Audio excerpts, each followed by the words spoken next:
창세기 22장 16절로 16절에 18절의 말씀 다 같이 한 목소리로 3도 올려서 시작. 이르시되 여호와께서 이르시기를 내가 나를 가리켜 맹세하노니 네가 이같이 행하여 내 아들 내 독자도 아끼지 아니하였은즉 내가 네게 큰 복을 주고 내 씨가 크게 번성하여 하늘의 별과 같고 바닷가의 모래와 같게 하리니 내 씨가 그 대적의 성문을 차지하리라. 또 내 씨로 말미암아 천하 만민이 복을 받으리니 이는 내가 나의 말을 준행하였음이니라 하셨다 하니라. 아멘. 할렐루야. 우리 한번 기도하겠습니다. 하나님 감사합니다. 세상의 밤은 시끄럽고 세상의 밤은 분주하지만 우리의 밤은 하나님의 은혜를 기다리며 성령을 사모하며 겉은 요란하지 않지만 우리 속이 분주히 여호와를 갈망하며 이 자리에 있습니다. 목마른 사슴이 시냇물을 찾아 헤매이듯이 주의 은혜, 주의 능력이 그리워 이곳에 왔사오니 성령이여 우리에게 오셔서 우리를 다스려 주옵소서. 우리에게 역사하여 주옵소서. 이 밤에 한 사람도 거저왔다 거저가지 않게 하시고 붙들리고 저들의 인생의 가장 기억에 남는 밤이 되게 하여 주옵소서. 예수님 이름으로 기도드립니다. 아멘. 초등학교 3학년 교실에서 시험 문제가 이런 문제가 출제가 됐습니다. 밤이 늦게 술을 먹고 남들 다 잠자는 시간에 크게 노래를 부르고 소리를 지르는 이런 사람의 행동을 뭐라고 하느냐? 네 글자인데 고사성어다. 이렇게 문제를 냈어요. 좀 어렵긴 하지만 초등학교 3학년 애들이 다 배운 거예요. 답은 고성방가입니다. 근데 대부분 아이들이 답을 잘 썼어요. 고성방가라고 잘 답을 썼는데 그 중에 몇몇 아이가 기억이 안 나는 거예요. 분명히 네 글자인데 가짜로 끝나는데 뭘까 그러다가 애들이 답을 썼는데 이런 답을 썼어요. 고음불가. 또 어떤 아이는 뭐 이럴 수가 이런 답을 쓰는 애도 있고 어떤 아이는 미친 건가 이런 답을 썼는데 채점을 하는 선생님이 완전히 뒤집어지는 답이 하나 나왔어요. 어떤 아이가 답을 뭐라고 썼느냐? 아빠인가.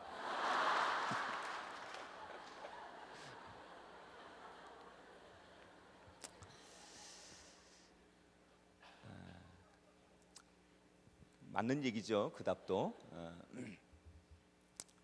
4.5하고 5가 있었는데 이 4.5는 5 앞에 쓰기만 하면 항상 초라합니다. 그래서 늘 주눅이 들고 5가 뭐라고 얘기만 하면 항상 꼼짝도 못합니다. 근데 어느 날 한 2주간 이 4.5가 안 보이다가 나타났는데 완전히 바뀌었어요.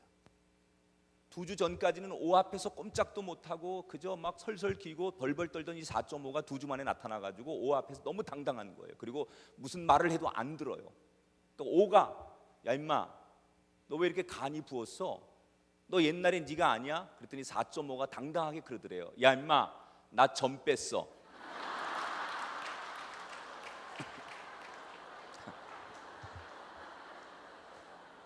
지금 세 사람이 웃기긴 웃기는데 이러고 참느라고 아주 애쓰는 분이 있어요. 오늘 밤 저는 여러분들도 하나님 안에서 여러분 마음속에 있는 슬픔과 분노와 미움과 상처의 점들이 빠지시게 되길 바랍니다. 아무리 내가 나를 치료하려고 해도 아무리 내가 나를 다스리려고 해도 안 되던 사람들이 하나님의 손에 붙들리고 그 하나님의 위로를 받고 또 하나님 앞에 통곡하고 성령이 역사할 때 내 마음속에 있는 나를 주눅들게 하고 나를 힘들게 하고 나를 너무나 수치스럽게 하던 모든 인생의 짐들이 하나님 안에서 말씀의 은혜 가운데 빠져나가는 시간이 될 줄 믿습니다. 여러분, 제가 몇 살로 보입니까? 여러분들은 주로 아부에서 먹고 사시는 분들이군요. 제가 몇 살쯤 돼 보입니까? 저희 아들이 지금 요 일산 바로 옆에 그 파주에서 군대 생활을 하고 있습니다. 저희 아이가 그래서 제 나이가 대략 가늠이 되죠. 그리고 둘째 아이가 미국에서 대학교에 들어갔어요. 아들이 둘인데, 그런데 막내 딸이 있는데 올해 18개월 됐습니다.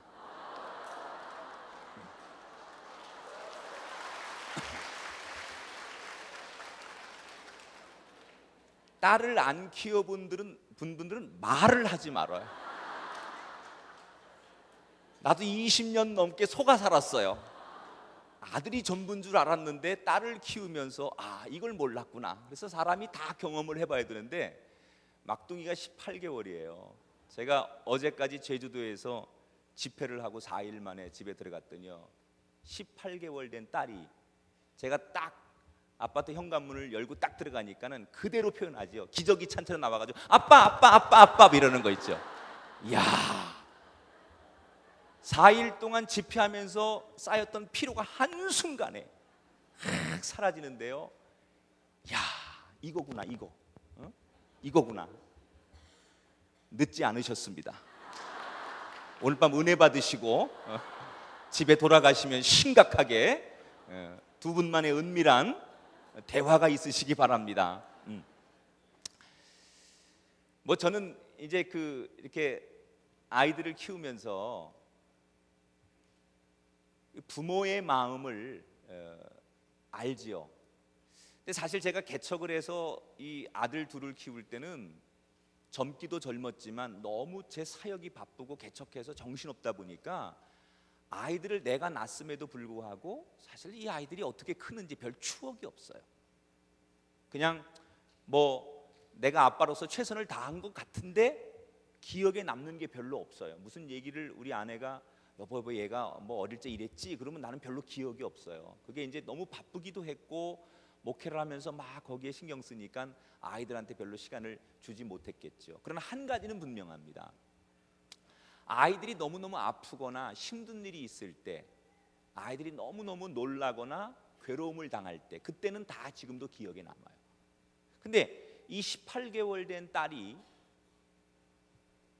지금 딱 18개월이 됐는데 이 딸이 18개월 동안 지금 지내면서 거짓말 안 하고 하루도 이 아이의 지내온 시간들이 기억에 사라지질 않아요. 얘가 처음 이렇게 뒤집어진 날, 얘가 처음 뭐 이렇게 무릎을 이게 딛고 쓴 날, 기억 안 날, 뭐 옹알이 하면서 아빠, 얘가 3일 만에 아빠 그러더라고요.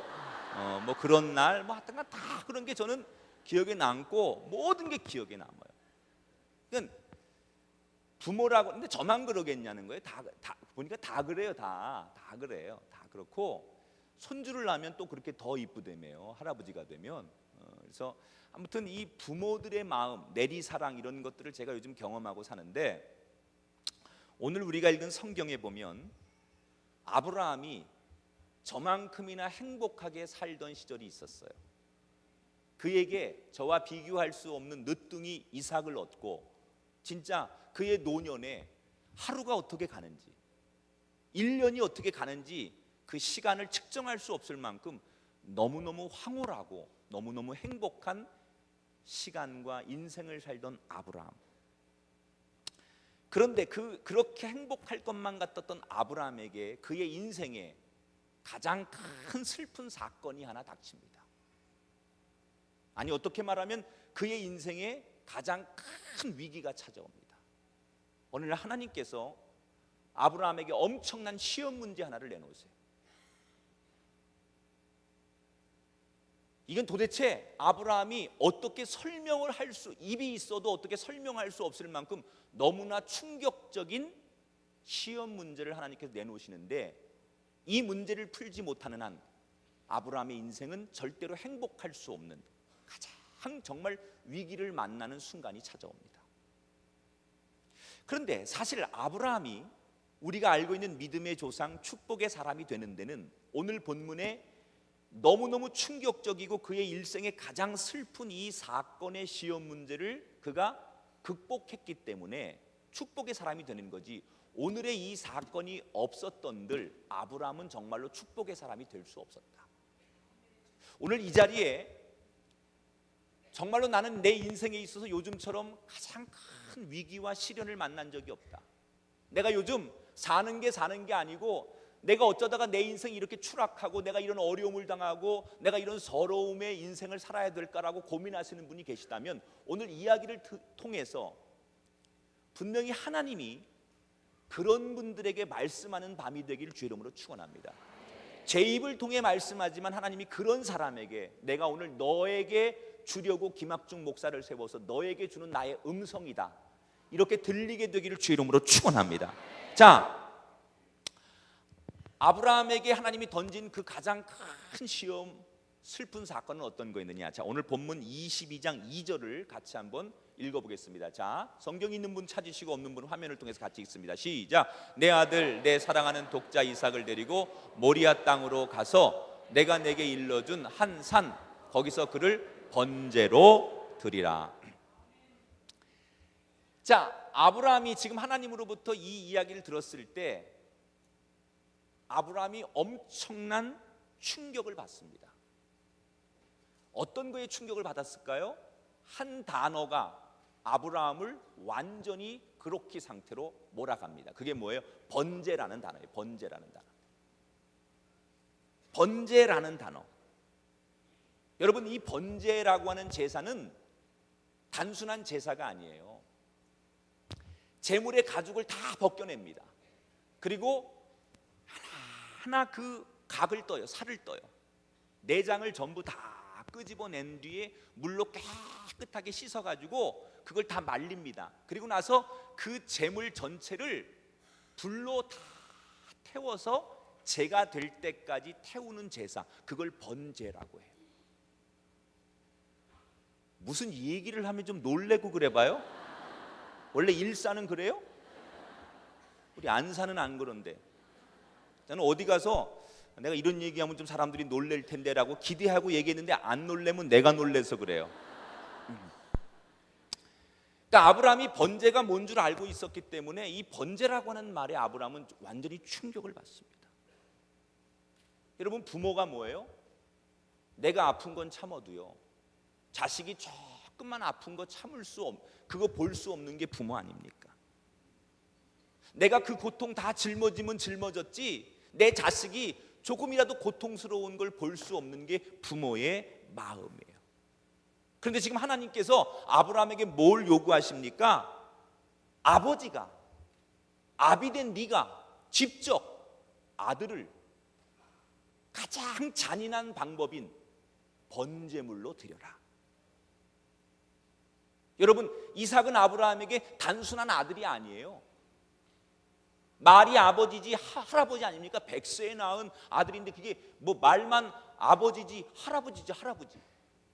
그 아브라함의 인생에 있어서 마지막 희망, 그게 이삭입니다.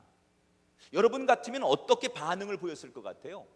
여러분이 만약에 아브라함이라고 한번 생각해 보세요. 하나님이 그렇게 요구를 했어요. 그럼 여러분 어떻게 반응할 것 같아요? 하나님 뭐라고 그러셨어요? 내 아들을 숫덩이가 되도록 이게 태워가지고 바치라고요? 하나님 미쳤습니까? 제정신이십니까? 뭘 지금 잘못 말씀하신 거죠? 아마 여러분은 절대로 그 이야기에 아무리 하나님이 여러분에게 말씀하셨을지라도 그 이야기를 용납하거나 받아들일 수 없었을 거예요. 그런데 놀라운 사실은 아브라함은 하나님이 그렇게 요구하시는데 일체 대꾸를 하지 않아요. 엄청난 사건이에요. 아무 말도 안 해요. 오히려 그 다음날 일찍 이른 아침 제사 도구를 챙겨가지고 여행 물품을 챙겨가지고 아들의 손을 이끌고 모리아 산으로 제사를 드리러 갑니다. 자, 이 대목을 보면 이 대목에서 사람들은 야, 역시 아브라함은 대단하구나. 자, 저러니까 믿음의 아버지지. 야, 아브라함이 정말 우리하고 다른 믿음을 가진 사람이구나. 이렇게 아브라함의 믿음이 대단하다고 많은 사람들이 칭찬을 합니다. 여러분 정말 그랬을까요? 아브라함이 정말 믿음이 많았기 때문에 그 번제로 하나님이 드리라고 하는 그 얘기에 아무 말도 안 하고 그냥 믿음으로 순종하겠습니다. 그리고 아들 이삭을 데려간 걸까요? 아닙니다. 절대로 아닙니다. 그럼 왜 아브라함은 한마디 대꾸도 안 하고 어떤 반응도 보이지 않고 하나님이 그렇게 잔인하고 상식적이지 않은 이야기를 하는 얘기를 가지고 그대로 수용하고 왜 행동으로 옮긴 걸까요? 이유는 딱 하나예요. 아브라함은 하나님이 어떤 분인지를 너무나 잘 알고 있었어요. 이미 이삭이 태어났을 때 아브라함은 하나님을 25년 동안 경험을 했어요. 그리고 이삭이 태어난 뒤에도 아브라함은 많은 하나님을 경험했어요. 오랜 세월 동안 하나님을 경험하면서 아브라함이 배운 게 뭐가 있어요? 하나. 그게 뭐냐? 하나님은 한번 당신이 뜻을 세우고 그 일을 하겠다고 말씀하시고 계획을 세우면 무슨 일이 있어도 그 일을 성취하시는 분. 하나님은 한번 당신이 하겠다고 결심하시고 선포하고 약속하고 그것을 말하면 반드시 그것을 실행하시고 그 약속을 지키는 하나님. 아브라함이 배운 하나님, 아브라함이 경험한 하나님은 그런 하나님. 지금 내 의사와 상관없이 내 상황과 상관없이 하나님께서 내 아들 이삭을 번제물로 드려야 되겠다라고 말씀하신 이상 하나님은 무슨 방법을 통해서라도 내 의사와 상관없이 내가 아무리 저항하고 내가 아무리 아니라고 소리치고 내가 아무리 도망갈지라도 하나님은 무슨 수를 써서라도 하나님이 말씀하시고 하나님이 하려고 하는 그 일을 성취하실 것이다. 이미 아브라함은 그 하나님을 너무나 잘 알고 있었어요.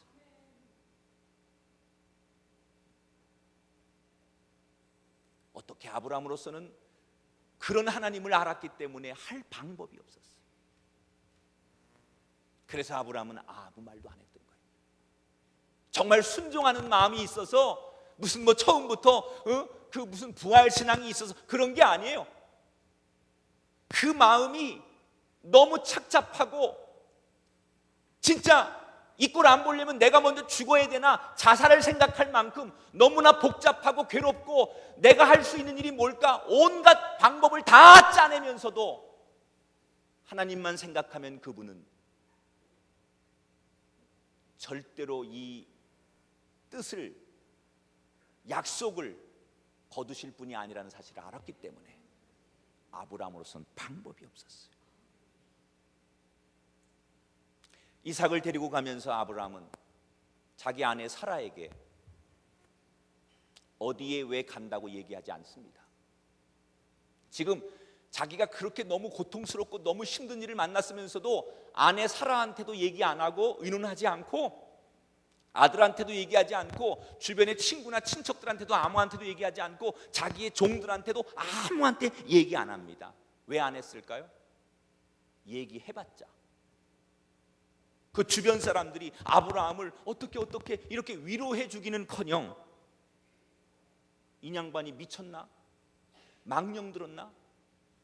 나이가 먹더니 완전히 이제 제정신이 아니구만. 그러면서 분명히 아브라함을 미쳤다고 손가락질하며 몰아세우고 심지어 어떤 사람은 이삭을 뺏어서 아마 도망갈지도 모른다는 사실을 아브라함은 알고 있었어요. 누가 지금 아브라함의 그 심정을 이해해 줄 수 있습니까? 자, 그런데 중요한 것 오늘의 이 사건을 성경에서는 뭐라고 표현하느냐? 따라합시다. 시험. 창세기 22장 1절에 보니까 오늘 사건을 이렇게 표현합니다. 하나님이 아브라함을 시험하시려고. 자, 이 엄청난 사건이 하나님이 아브라함을 시험하시는 거래요. 시험. 그런데 이 시험이라는 말을 다른 말로 쓰면, 요즘 말로 풀어보면 어떤 단어로 쓰면 좋을까? 따라합시다. 검증. 여러분, 검증이라는 말 많이 쓰죠. 우리가 특히 우리 4월 달에 총선이 있었는데 또 올해 12월에 대선이 있어요. 그러면 반드시 우리가 하려고 하는 것, 모든 언론과 국민과 모든 기관이 우리가 지도자를 뽑을 때 반드시 거치는 방법 중 하나가 이 사람이 정말 지도자가 될 수 있는 양심과 도덕과 국정 능력과 여러 가지의 그런 것들이 있는가에 대해 사람들은 검증하고 싶어요. 검증이라는 게 뭐예요? 검사를 해가지고 진실이 뭔지를 증명하는 것, 그걸 검증이라고 해요. 검증을 받는 사람도 피곤하고 검증하는 사람도 피곤하지만 특별히 중요한 위치에 있는 사람일수록 반드시 검증을 사람들은 하려고 해요. 그러니까 별로 중요하지 않은 사람은 검증 안 해요. 그냥 뭐 하루 그냥 뭐 일당 쓰고 잠시 1시간 정도 쓰는 사람 정도, 잠깐 예를 들어서 무슨 커피숍 가가지고 그 커피 아메리카노 커피 한 잔 시키면서 이 사람이 저 커피에다가 저거 무슨 또 침 뱉는 거 아닐까? 이 사람이 진짜 바리스타 자격증이 있을까? 이런 거 검증 안 하죠. 되게 간단한 건 검증하지 않아요. 그러나 굉장히 중요한, 우리가 판단해서 너무너무 중요한 일이라고 생각할 때는 반드시 검증을 하게 돼 있어요. 배우자는요, 이 부부들은요, 왜 부부들이 많이 이혼을 하고 부부들이 왜 자꾸 부부 사이에 문제가 생기느냐? 제가 볼 때는요, 검증을 안 해. 검증을. 사랑은 움직이는 거예요. 움직이는 거. 사랑은 머물질 않아. 사랑은 그냥 이렇게 고목나무처럼 똑하고 가만히 있는 게 아니라 사랑은 움직이는 거예요. 내가 한 얘기가 아니라 CF에 나온 얘기예요. 이분들은 무슨 얘기를 하면 너무 심각하게 들어요 또. 그래서 부부들이요, 연애할 때, 결혼할 때 한번 사랑하면 이 사람이 나를 여전히 지금도 사랑하겠지라고 전혀 상대가 날 사랑하는지를 검증 안 하고 그냥 믿거라 하고 살기 때문에, 그럴 땐 또 믿음이 좋아. 하나님 앞에 별로 믿음이 없으면서 꼭 그럴 땐 믿음이 좋아. 그래가지고 날 사랑하겠지 뭐 이러면서 그냥 더 이상 날 사랑하는지 안 하는지 검증도 안 하고 그냥 살아가는 거야. 사랑은 계속 검증해야 돼. 여보, 나 사랑해? 나 사랑하는 거 맞지? 사랑하면 뽀뽀 한번 해봐. 이러면서 끊임없이 검증을 해야 돼. 그래 이 사랑이 유지되는 건데, 옛날에요, 아담과 하와가 이렇게 저녁 노을이 지는 그 석양 그 아름다운 풍경 앞에서 그네를 참 둘이서 타면서 아담과 하와가 너무너무 사랑을 나누고 있었어요. 하와가 아담에게 기대해가지고 그러더래요. 아담, 나 사랑해? 그러니까 아담이 이 아주 중저음의 보이스로, 그럼 난 당신만 사랑해. 그러니까 하와가 또 다시 애교를 떱니다. 진짜지? 나만 사랑하지? 그러니까 아담이 그럼 난 당신밖에 없어. 그리고 다시 저 노을이 지는 석양 노을을 보면서 아담이 속으로 혼자 이렇게 중얼거린대요. 여기 너 말고 또 누가 있냐?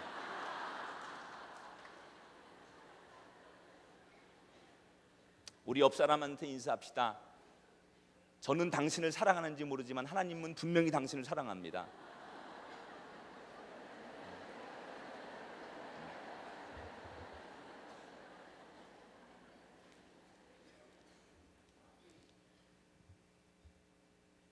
반드시 우리가 인생을 살면서요, 많은 중요한 사람들을 만날 때 우리는 검증을 해야 돼요.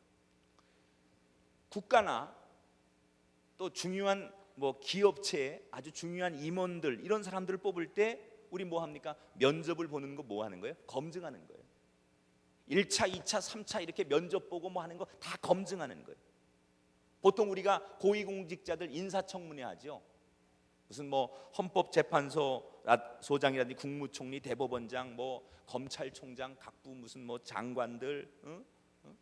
여기 다 뒤에 나오니까 읽어봐요 그냥. 또 왜 이렇게 중요한 사람들일수록 꼭 검증을 해야 되느냐? 그 위치에 맞는 일을 이 사람이 감당하기에 믿을 수 있는 사람이냐를 골라내야 되는 거예요. 골라내야 되는 거예요. 그렇잖아요. 엄청난 일을 맡길 사람이에요. 이 사람한테 예산을 엄청나게 집행하게 하고 국민의 생명과 미래를 담보로 해서 맡기는 일을 하는 사람이에요. 근데 이 사람이 엄청난 큰 일을 해야 되는 사람인데 아무나 쓸 수는 없다는 거예요. 인상 좋다고 얼굴 잘생겼다고 쓰이면 나밖에 없어 세상에 쓰일 사람이. 그렇게 비웃으면 간에 손상이 가요. 당연히 귀한 일을 맡기면 검증의 절차도 까다로워지는 거예요. 그래서 우리는 중요한 포지션에 있는 사람일수록 검증 절차가 너무너무 까다로워지는 거예요.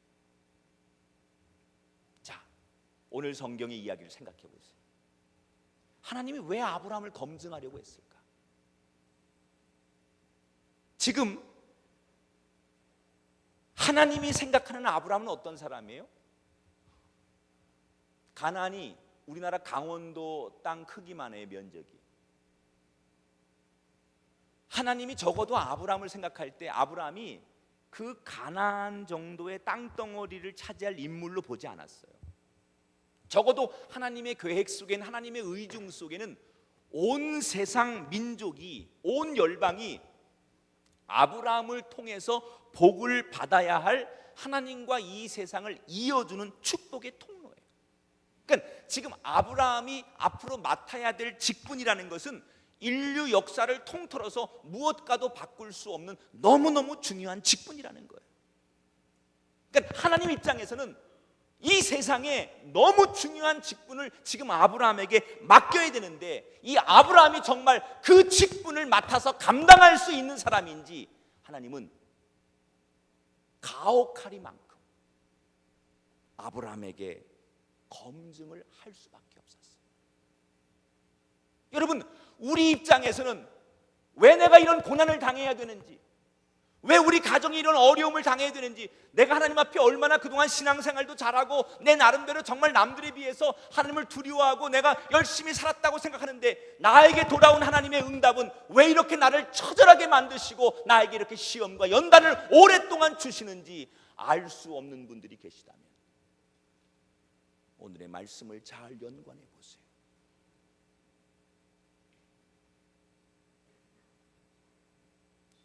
적어도 지금 하나님이 생각하는 아브라함은 늦둥이 이삭을 데리고 평생 살아야 되는 그 이삭의 재롱이나 보고 살아야 할 그런 할아버지 아브라함이 아니었다는 거예요. 하나님의 의도 속에, 하나님의 계획 속에 아브라함은 온 열방의 축복의 통로가 되어야 할 사람이었다는 거예요.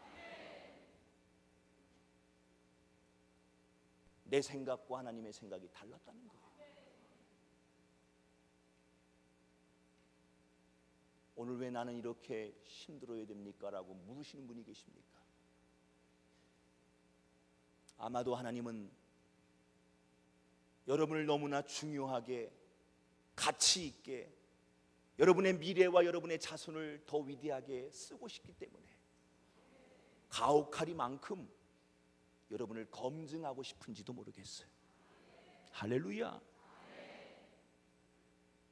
그게 하나님의 정말 뜻이라면 우리는 어떻게 해서든지 그 검증을 통과해야 돼요. 자, 그러면 하나님께서 아브라함을 통해서 과연 이렇게 처절한 검증 절차를 통해서 아브라함에게 밝혀내고 싶었던 것이 뭐였을까요? 뭘 밝혀내고 싶었던 걸까? 뭘 검증하고 싶길래 이렇게 정말 잔인하고 고통스러운 검증 절차를, 시험을 아브라함에게 던지신 걸까? 자, 보세요. 제물을 바치러 모리아산에 이제 터벅터벅 걷고 있어요. 아브라함의 발걸음이 무거워요. 모리아산이 가까울수록 이게 도대체 어떻게 해야 될지, 하나님이 어떤 분인지 알기 때문에 거절할 수 없어서 걸어가긴 하지만 그 발걸음이 쇳덩어리를 쥐고 가는 것처럼 너무너무 무거웠을 거예요. 그런데 뒤에서 천진난만하게 제사 도구와 나뭇가지를 메고 따라오던 아들 이삭이 아빠를 부릅니다. 아빠, 아빠. 아브라함이 말없이 자기를 부르는 이삭을 이렇게 쳐다봅니다. 이삭이 묻죠. 아빠, 여기 제사 드릴 도구하고 다 있는데 재물은 어디 있어? 재물이 없어. 여러분, 이 한마디에 아브라함의 가슴에 비수처럼, 아빠, 다른 건 다 있는데 재물이 없어. 재물은 어디 있어? 라고 묻는 그 천진난만한 아들의 이 한마디가 아브라함의 가슴에 비수처럼 꽂힙니다. 그 재물이 바로 너란다. 이렇게 얘기해 줘야 되는데 차마 입이 떨어지지 않습니다. 어떻게 말을 해야 될지 생각이 나지 않습니다. 물어오는 아들에게 무슨 대답을 해야 되겠는데 아브라함이 간신히 아들에게 한 대답이 뭡니까? 그건 하나님께서 다 알아서 준비해 주시겠지 라고 대답합니다. 하나님께서 알아서 준비해 주실 거야. 그냥 아브라함이 얼렁뚱땅 그렇게 아들에게 대답을 합니다. 자, 보세요. 너무 중요한 거예요. 지금 이 아들과 아버지 사이에서 주고받는 이 대화 속에 아브라함은 이미 죽고 말았어요. 이삭을 바치러 올라가던 그 걸음걸음을 옮기는 그 길가에서 지금 아브라함의 육체는 숨을 쉬고 살아있을지 모르지만 이미 아브라함의 속은, 아브라함의 마음은 새까맣게 타 죽어버렸습니다. 육체적으로 살아있을지 모르지만 아브라함의 속사람은, 아브라함은 영적으로 완전히 아들 이삭이 번제로 드려지기 전에 자기 마음이 새까맣게 타서 완전히 자기 속사람이 죽어버렸어요. 자기가 이미 영적인 번제가 된 거예요. 사실 아브라함이 하나님으로부터 이 엄청난 시험 문제를 받아들고 아침에 집을 떠나는 순간부터 아버지 아브라함은 이미 아버지도 아니고 남편도 아니에요. 여러분 생각해 보세요. 지 아들을 직접 죽여서 각을 뜨고 내장을 갈라내고 그걸 불에 태웠어요. 그게 여러분 오늘 저녁에 9시 뉴스에 한번 나왔다고 생각해 봐요. 무슨 얘기를 하면 좀 내가 물어보면 대답을 해야 될 거 아니에요. 신경질이 나려고 그러는 거예요. 아니 지금 세상에 만약에 그런 일이 생겼다고 그리고 아버지가 나는 하나님으로부터 나는 계시를 받아서 그랬습니다.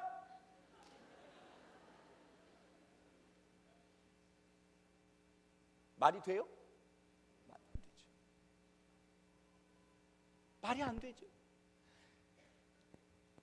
세상에 자기 아들을 직접 잔인한 방법으로 토막살인 내가지고 그걸 태워가지고 죽인 그 아들, 그 아버지가 무슨 아버지입니까? 그게 무슨 남편입니까? 지금까지 아브라함이 그 동네에서 그 지역에서 존경받고 사람들에게 영웅이었을지라도 더 이상 이 사건을 통해 아브라함은 영웅도 아니고 아브라함은 진정한 남자도 아니고 아브라함은 더 이상 지도자도 아닙니다. 지금까지 그 어깨에 걸쳐 있었던 수많은 계급장들, 수많은 인기들, 그 모든 것은 이 사건을 통해서 다 완전 떨어져 나가는 거예요.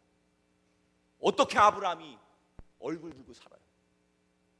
이미 아브라함은 없는 거예요. 지금까지는 적어도 가나안 땅에서 아브라함은 영웅이었습니다. 사람들에게 지도력이 있었습니다. 리더십이 있었습니다. 존경받는 사람이었습니다. 그러나 오늘 이 사건을 통해서 아브라함은 이제 아무것도 남은 게 없어요. 아내가 그런 남편을 남편으로 존중해 주겠습니까? 그의 친구들이, 제자들이, 그 주변 사람들이 아브라함을 예전처럼 존경해 주겠습니까? 아브라함은 완전히 망한 거예요. 세상에 자신의 그 아들 하나 지켜주지 못하는 애비가 무슨 인류의 영웅이 되고 민족의 영웅이 되고, 무슨 자기 아들도 하나 지키지 못하는 그 사람이 뭘 남을 위해 축복을 하고 남을 위해 뭘 베풀 수 있다고 말할 수 있습니까? 아브라함은 이 사건을 통해 다 잃어버린 거예요. 결국 지금 이 사건을 통해서 죽은 사람은 이삭이 아니라 누가 죽은 거예요? 아브라함이 죽은 거예요. 아브라함이 먼저 죽은 거예요. 가장 무력하고 가장 무책임하고 사람들로부터, 세상으로부터 버림받은 인생은 아브라함이었어요. 그동안 자기를 감싸고 있던 세상적인 모든 것들, 그렇게 자기를 둘러싸고 있었던 자랑스러운 것들, 그 모든 것들이 이 사건을 통해서 다 땅에 내려놓아지게 됐습니다. 사랑하는 여러분, 하나님께 쓰임받는 사람은 바로 이렇게 주님 안에서 죽은 사람들이에요. 할렐루야. 하나님은 우리가 죽기를 원하세요. 내 욕망, 내 고집, 내 계획, 내 선입견, 하다못해 내 미래의 꿈과 내 계획까지도 주님의 십자가 앞에 철저하게 내려놓을 때, 내가 죽을 때 하나님이 나를 살리시는 거예요. 그래서 이 진리를 깨달은 사도 바울이 뭐라고 말해요? 고린도전서에 따라합시다. 나는 날마다 죽노라. 다시 한번, 나는 날마다 죽노라. 사랑하는 여러분, 하나님은 지금도 자신의 일을 감당할 사람을 찾고 계십니다. 여러분, 정말 하나님 앞에서 오늘 밤 이렇게 많이 나오셔서 기도하면서 엎드려 그 하나님 여호와 이름을 부르면서 여러분 인생이 하나님 손에 붙들려 축복의 사람이 되기를 원하십니까? 그렇다면 여러분, 하나님은 여러분에게 먼저 검증을 원하세요. 내가 내게 하늘의 복을 주고 내가 내게 이 땅의 권세를 주기 전에 내가 정말로 내가 주는 이 엄청난 축복과 내가 너에게 맡길 미션을 감당할 수 있는지 나는 너를 시험해야 되겠다.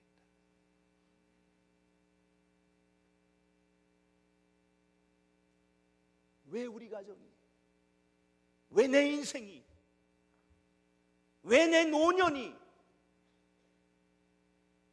왜 내 회사가, 왜 내 삶이 이렇게 될 수밖에 없냐고 하나님 앞에 통곡하며 물으시는 여러분, 오늘 밤 이 음성을 들으시길 축원합니다. 오늘 밤 이 음성 여러분에게 응답이 되길 바랍니다. 하나님 여러분에게 얼마나 큰 축복을 주시려고, 하나님 여러분을 얼마나 크게 쓰시려고, 여러분의 자손들을 얼마나 위대하게 들어 쓰시려고, 하나님께서 여러분을 얼마나 가치 있게 쓰시려고 이 엄청난 검증의 절차를 1년도 아니라 어떤 사람에게 10년씩, 20년씩 이렇게 긴 시간 동안 나의 삶의 가정에 엄청난 시험과 연단을 주신다면 그 고난의 깊이만큼, 연단의 깊이만큼 여러분의 삶에 하나님의 계획이 위대하다는 사실을 깨닫게 되시기를 주 이름으로 축원합니다. 축원합니다.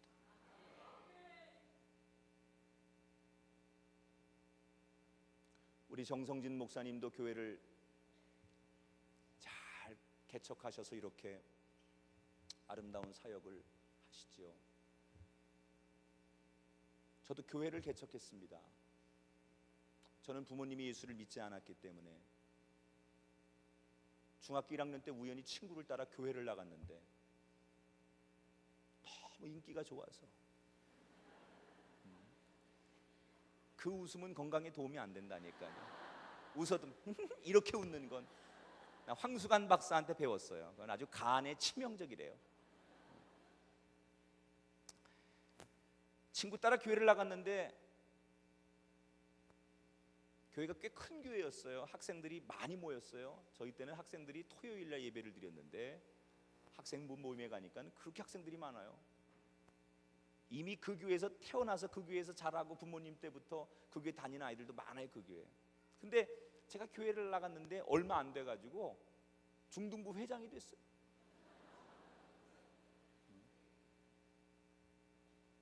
아무것도 모르는데, 근데 친구들이 저를 너무 좋아하고 뭐 저를 너무 이렇게 그냥 친구들이 잘 봐줘가지고 투표를 했는데 장로님 아들도 권사님 아들도 모태신앙도 다 떨어지고 내가 회장이 됐어. 내가. 우리 둘째 아들이 초등학교 1학년 때 가가지고 선생님이 아빠 이름이 어떻게 되니 그랬더니 우리 아들이 그러더래요. 선생님 우리 아빠를 모르세요? 그러더래요. 모른다 그랬더니 참 선생님도 대통령은 김대중, 대우그룹에는 김우중, 우리 아빠는 김학중 목사예요 그러더라는 거예요. 하여튼 너무너무, 저는 사실 주기도문도 모르고 사도신경도 모르고 뭐 십계명도 못 외우고 그랬는데 하여튼간 뭐 저는 그냥 회장이 됐어요. 근데 사람이 그런 게 있어요. 자리가 때로는 그 사람을 만드는 거예요. 자리가. 그러니까 정말 그 사람이 능력이 돼서 그 자리로 가지만 사실은 그 자리가 또 그 사람을 성장하게 만들 수도 있어요. 그래서 때로는 교회에서 여러분에게 어떨 때는 직분을 권면하고 봉사를 맡길 때 내가 부족한 거 부족한 거 다 알죠. 목사님도 알아요. 전사님도 다 알고 당신이 뭐 잘나서 시키는 건 아니고 부족한 거 다 알아. 그런데 이 자리에 세워놓으면 조금 잘할까 해서 시키는 거예요. 응? 사람이 또 자리가 있으니까 일단 회장을 시키니까 사람이 또 달라지대. 옆에서 다 회장이라고 그러니까 또 앞에 나가 사회도 봐야 되고 뭐 이렇게 응? 예배도 인도해야 되고 그러니까 그냥 막 찬송가도 미리 연습하고 뭐 옷도 교복 깨끗하게 입고 가가지고 기도도 하고 그러다 보니까는 사람이 조금씩 이 습관이 기도하는 습관도 생기고 경건하는 습관도 생기고 이러다 보니까 사람이 조금 이제 하나님에 대해서 은혜도 알게 되고 뭐 그러더라고요. 그리고 고등학생이 되는데 또 고등부에서 회장이 된 거야. 그리고 청년부 갔는데 청년부에서 회장이 됐어요. 저희 부모님이 예수를 전혀 안 믿었어요. 저 교회를 다니면서 핍박을 많이 하셨어요. 아버지한테 참 많이 혼돈하고요. 성경책 진짜 저희 아버지가 많이 찢어 불태우기도 하시고요. 그 전설 같은 이야기를 저는 정말 다 당했어요. 너무나 전설 같은 이야기이기 때문에 해도 사람들이 안 믿어서 그 얘기를 구체적으로 안 해요 제가. 그리고 제가 대학을 갔어요. 근데 제가 이게 중고등학교 때 교회 생활 열심히 하니까 주변에 기도하시는 분들이 또 이렇게 어른들이 저를 보면 참 이렇게 신앙생활 열심히 한다고 예수 믿지 않는 가정에서 너 어쩜 이렇게 교회 생활 열심히 하니? 왜냐면 학생 때 새벽 기도도 나가고요. 철야 기도도 나가요. 철야 기도가 그때는 새벽 5시까지예요. 금요일 날. 이건 누가 이걸 철야라고 이걸. 중간에 커피 타임이 있어가지고 블랙 커피 한 잔 마시고 딱 뭐 이런 신디 이런 게 어디서 북 치고 막 북치고 북도 딱 나중에 치면 이 북이 리듬이 생겨. 막 이 손에 스냅이 들어가가지고 막 거의 경지에 오릅니다. 경지에 막. 그러면서 아니 고등학생 때 그렇게 가서 철야를 하는 거예요. 철야 새벽 기도도 나가고. 그러니까는 목사님이든 교회 사람들이 볼 때 야, 저 학생이 부모님도 예수 안 믿는데 저렇게 열심히 하나. 그래가지고 다 저를 보면 칭찬하시고 뭐라고 기도해주고 뭐라고 축복해주냐. 너희 다음에 큰 주의종 돼야 된다. 주의종 돼야 된다. 저한테 늘 그러셨어요. 근데 그 뭔지도 모르고 그냥 아멘 아멘 아멘 할렐루야 뭐 그러고 그냥 주니까 받아 먹었죠. 그냥 뭔지도 모르고 그냥 주의 종 돼야 된다. 주의 종 돼. 그게 난 좋은 건 줄 알고 아멘 아멘 아멘 아멘 아멘 아멘 아멘 아멘.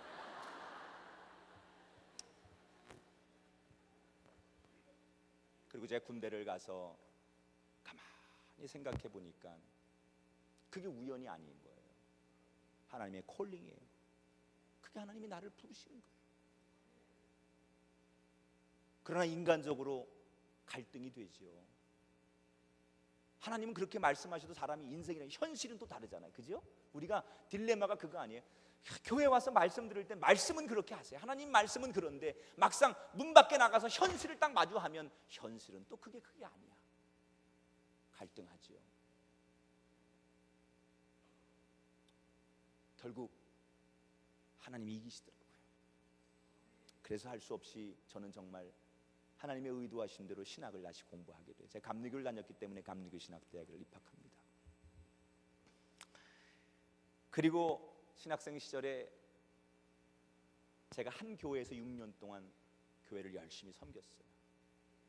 부목사님이 안 계신 담임 목사님과 전도사 두 분만 있는 한 300~400명 정도 모이는 교회에서 정말 부목사님 정도의 사역을 하면서 6년 동안 정말로 담임 목사님을 도와서 봉고차를 운전하는 것부터 주보를 만드는 것부터 컴퓨터 행정을 하는 것부터 심지어 성가대 지휘를 하고, 나 우습게 보지 말아요.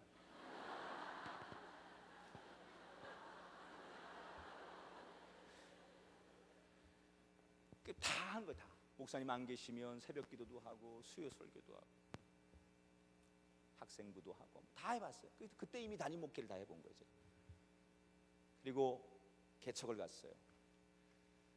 안산으로 개척을 했어요. 사실은 제가 이 일산에다 교회를 하고 싶어서 고양시에 들어와가지고 신혼 때 저희 아내하고 1년을 삽니다. 고양이 주공 아파트가 막 생기고 일산이 막 아파트가 들어올 때쯤 일산에 와서 개척을 그렇게 하고 싶어가지고 신혼집을 고양시에다 얻었어요.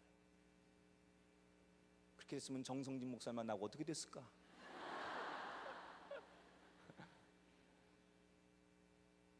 그런데 1년 동안 개척이 열리지 않아요. 저한테 개척의 길이 열리지 않아요. 여러 가지 환경적인 것도 있었고 하나님도 막으셨던 것 같아요. 뭐 아무리 내가 돈이 없고 능력이 없어도 하나님이 원하시면 어떤 길을 열어줬을 텐데 안 되더라고요. 그래서 1년을 막 그때는 막 왠지 막 조바심 나잖아요. 막 개척해야 되는데 왜 안 열리는 거야? 막 되면 막 구름대처럼 사람이 몰려올 것 같은데. 근데 1년을 한 1년 만에 한 7kg, 8kg가 빠지더라고요. 신혼 때인데 너무 막 그 고민도 하고 막 금식도 툭하면 하고 막 개척을 위해서 그러는데 그런데도 안 열려요. 그래서 제가 그 당시에 3천만 원 개척 자금을 가지고 지금 생각하면 어이가 없죠. 3천만 원 가지고 여기서 뭘 얻으려고 했으니 지하라도 얻으려고 했는데 그거 안 돼가지고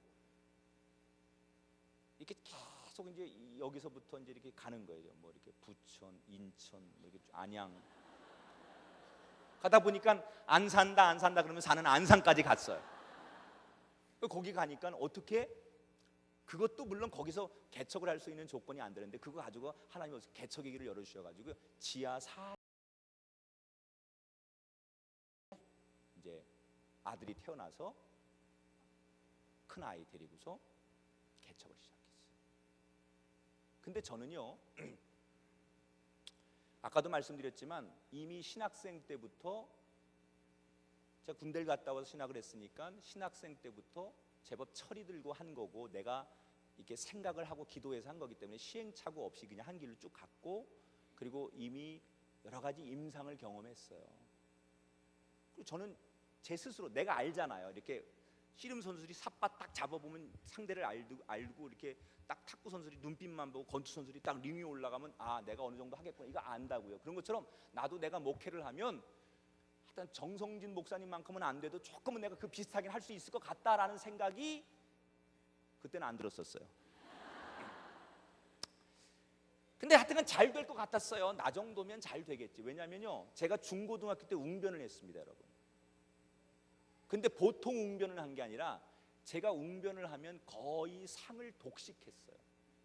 전국 대회나 무슨 도대회 이런 데 나가면 그냥 들어오는 법이 없었어요. 꼭 트로피를 타가지고 옵니다. 만약에 올림픽 대회가 있었다면 올림픽에서 금메달을 땄을지도 몰라. 그렇게 계속 비웃어도 돼요.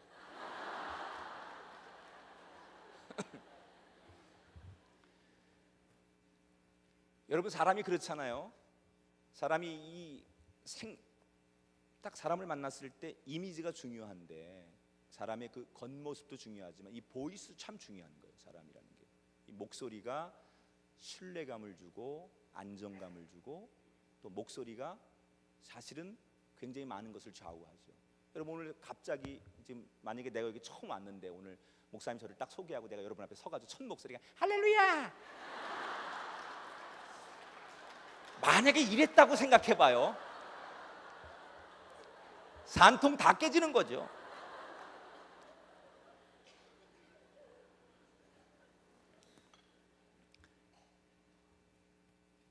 노래는 잘 못했지만 제가 부천고등학교를 다녔는데 그 학교가 유명한 합창단과 중창단이 있었어요. 그 중창단에서 제가 같이 활동도 하고 합창단 지휘도 하고 열심히 음악 활동을 했어요. 제 꿈이 뭐였느냐? 내가 음악을 못한다면 내 아내만큼은 반드시 음악을 전공한 여자와 결혼하겠다. 그래서 저희 아내가 작곡을 전공하고 피아노를 부전공하고 성가대 반주하는 걸 낚아채서 도망갔어요. 한 번 하면 한다. 그래서 음악하는 사람이 너무 좋아서 음악하는 여자와 결국 결혼했죠. 그리고 대학을 다닐 때 제가 군대 가기 전까지 YMCA에서 레크레이션 강사를 했었어요. 그래서 간사를 했어요. 간사를 한 3년 정도 Y에 들어가서 시민운동하면서 같이 그런 일들을 했었어요. 그래서 너무너무 그런 경험과 조직을 만드는 것과 그리고 이렇게 어떤 프로그램을 이끄는 거에 대해서 이미 너무너무 청년 때 많은 봉사를 해봤기 때문에 그런 것이 익숙해져 있어요. 그러니까 개척을 하면 봐요. 얼굴 되지, 몸매 되지. 붓고. 그때는 그렇게 지금은 그렇게 생각 안 하는데 그때는 그렇게 제가 교만했었어요. 그래서 내가 뭐 신학대학도 좋은 대학 나왔고 내가 공부도 열심히 해서 잘했고 뭐 난 부족한 게 없다. 다만 우리 부모님이 예수 안 믿고 내가 우리 집안이 예수 믿는 집안 아닌 거 빼놓고 내가 뭐가 밀릴 게 있냐. 똑같이 이 땅하고 출발하면 난 누구한테든지 내가 뒤지지 않을 자신 있다. 이런 그런 마음의 자신감, 오기 이런 게 있었어요. 그리고 개척을 했어요. 아무리 안산이지만 내가 이곳에서 분명히 교회 개척하면 나는 된다. 제가 93년도 12월에 교회를 개척했는데 그 교회를 딱 개척해놓고 열심히 준비를 하고서 예배를 드리는데 세상에 주일날 됐는데 첫 주에도 아무도 안 와, 둘째 주에도 아무도 안 와, 셋째 주에도 아무도 안 와, 넷째 주 아무도 안 와. 이게 내 상식으로는요. 첫째 주에 한 2명 오고 셋째 주에 뭐 또 몇 명 이렇게 해서 한 달 정도 지나면 한 10명 모이고 한 20명 모여야 이게 정상이거든요. 안 와. 전도지를 뿌리고 프랭카드를 붙이고 뭘 해도 안 와. 나중에는요. 한 달이 넘도록 아무도 안 오니까 누가 그냥 길 가는 사람이 물이라도 마시러 들어왔으면 좋겠어. 우리 교회 그 지하 컴컴한 완전한 지하였는데 그 지하에 사람들이 좀 누구라도 들어왔으면 좋겠는데 아무도 오지를 않아요. 이야, 좌절이 되기 시작해. 내가 역시 일산 체질인데 내가 괜히 안산 와가지고 이런 수준 없는 것들이 나를 못 알아보나 보다. 그렇지, 안산 것들이 나를 어떻게 알아보겠어. 그래 강남으로 가자. 강남으로 압구정으로 가자. 뭐 이러면서 괜히 나를 알아보지 않는 사람들에 대한 미움과 이 주변에 교회들이 이미 큰 교회가 많으니까 그래서 안 되는 거 이렇게 그냥 이유를 찾아가면서 부정적으로 제가 변하는 거예요. 그리고 아내와 앉아가지고 개척한 지 얼마 되지도 않았는데 기존 교회를 비판하면서 우리나라 교회들 어떻고 목사들이 어떻고 이 촌동네 우리 기회 되면 이민 가자 이러고 막 쓸데없는 얘기를 막 하기 시작하는 거예요. 근데 저희 아내가 원래 그런 사람이 아니었는데 같이 아멘 또 그러더라고요. 은혜를 받더라고. 은혜 받아. 은혜. 내가 얘기만 하면 은혜를 받아. 아멘 그러고. 그러니까 살지요 우리가. 그 여자까지 은혜 못 받았어 봐요. 나 미쳐버리죠. 은혜 받는 사람이 있으니까. 그래가지고 이제 사실은 얼마 동안 해보니까 안 돼요. 그러니까 이게 처음에 안 되면 안 되는 게예요. 이게 그래서 이게 안 되나 보다. 그리고 제가 마음속에 이미 절망을 하고 포기를 하게 되더라고요. 목회를 벌써 포기하더라고요. 첫 목회. 나는 나한테 이유가 있다고 생각하지 않고요. 이게 하나님의 무슨 검증 이런 거 생각 안 하고요. 나는 완벽하게 준비됐다고 나 스스로 생각하는 거예요. 근데 그게 하나님이 저를 검증하는 시간이었어요. 근데 제가 그걸 못 견디는 거죠. 근데 어느 날 하나님이 답답하셨는지 새벽에 제가 강제상에 엎드려서 기도를 하고 있는데 얼마나 못났든지 기도 한 10분 하다가 졸았어요. 제가 교인도 없는데 뭘 누가 있어야 주여 이러는데 아무도 없는데 그냥 기도할 게 뭐 있어요. 1분이면 다 끝나. 나라와 대통령을 위해서 기도합니다. 하나님 다 구보 살펴주시고 축복하시옵소서. 아멘. 그럼 할 게 없어요. 기도가 뭐 있어요. 교인이 있어야 기도를 하지. 졸았어요. 제가 졸았는데 잠깐 조는 사이에 꿈을 꿨는데 너무너무 제가 그 꿈이 저한테 꿈을 뭐 보통 이렇게 우리가 잘 꾸잖아요, 사람이. 근데 그 꿈이 저한테 그 새벽에 굉장히 저한테는 뭐랄까 충격이었다 그럴까요? 저를 정신이 번쩍 나게 하는 꿈을 하나 꿨는데, 우리 교회 그 개척교회 예배당에 똑같은 예배당이에요, 실물과. 그리고 제가 설교를 하는 꿈이에요. 그런데 사람들이 꽉 찼어요. 그런 꿈을 꿨어요, 제가. 근데 제가 이제 그때 가졌던 인생의 좌우명 중에 하나가 뭐냐면, 꿈보다 해몽이 좋아야 된다. 유식한 말로 사건보다 해석이 좋아야 된다. 그 좌우명이에요. 그러니까 우리가 인생을 살면서 많은 사건이 일어나잖아요. 오늘도 많은 사건이 일어나고 어제도 일어났죠. 그러나 그 사건이 어떤 사건이든 간에 해석을 잘해야 돼. 내가 하나님이 나에게 뭐 이렇게 우리가 꿈을 꿔도요, 나쁜 꿈을 꾸면 에이 꿈은 다 원래 반대래 이렇게 좋게 생각하고, 좋은 꿈 꾸면 맞아 좋은 일 있으려나 이렇게 사람이 해석을 해야 돼요. 그러니까 뭐든지 해석을 잘해야 돼요. 난 여러분이 아멘 안 하는 거 은혜 못 받아서 그런다고 해석하고 싶지 않아요.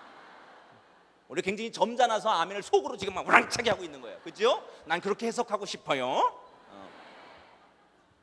그래서 제가 그 꿈을 너무너무 긍정적으로 해석했어요. 하나님이 너 조금만 견뎌내라. 그러면 내가 반드시 너 쓸 거다. 하나님이 그렇게 주시는 저는 위로라고 생각했어요. 그렇게 해석하고 싶어서. 그래서 그걸 굳게 믿었어요. 그리고 포기하지 말고 조금 더 견뎌보자. 그리고 견뎠어요. 그랬더니 아니나 달라요. 얼마 뒤에 기적이 일어났습니다.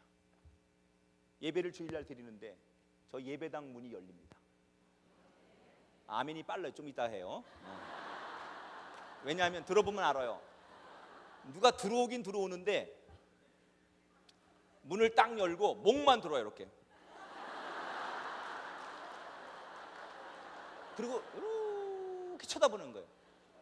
그러니까 이렇게 쳐다보면서 이게 교회 안에 누가 뭐 있나 이렇게 정탐하는 거예요. 이렇게 개척교회인지 아니까요. 사람이 아무도 없으면 부담스러우니까 안 들어오겠다는 거에서 분위기 어떤가 이렇게 보는 거예요. 근데 썰렁하잖아요, 분위기. 개척교회 아무도 없으니까. 사모는 피아노 치고 앉았고 저는 여기서 앞에서 이제 예배인도 하고 있으니까 얼마나 어정쩡해. 애는 기저귀 차고 아 이러고 다니고.